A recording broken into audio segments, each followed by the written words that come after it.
નળ સરોવરના કાંઠે હવે આજીવિકાનો જંગ છેડાયો છે। અમદાવાદના બાવળા તાલુકાના દુર્ગી ગામે આજે પઢાર સમાજના 12થી વધુ ગામના હજારો લોકો એકઠા થયા। કારણ છે હાઈકોર્ટની એ ટકોર, જેના કારણે પેઢીઓથી નળ સરોવર પર નભતા પઢાર આદિવાસી સમાજ સામે હવે ભૂખમરાની ભીતિ સેવાઈ રહી છે। ઉલ્લેખનીય છે કે નળ સરોવર અને નડાબેટ જેવા પક્ષી અભયારણ્યના રક્ષણ માટે હાઈકોર્ટે એક સુઓમોટો અરજી દાખલ કરી છે, જેની સુનાવણી દરમિયાન હાઈકોર્ટે ટાંક્યું હતું કે નળ સરોવરમાં કડક નિયમ પાલનની જવાબદારી સરકારની છે।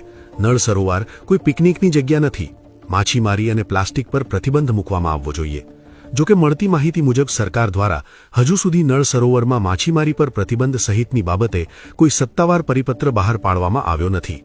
કોંગ્રેસના પૂર્વ જિલ્લા પંચાયત સદસ્ય બાબુ પઢાર સાથે ટેલિફોનિક વાત કરતા તેમણે પણ આ વાતની પુષ્ટિ કરી હતી, પરંતુ સાથે એ પણ જણાવ્યું હતું કે વન વિભાગના કર્મચારીઓ 12 ગામના લોકોને માછીમારી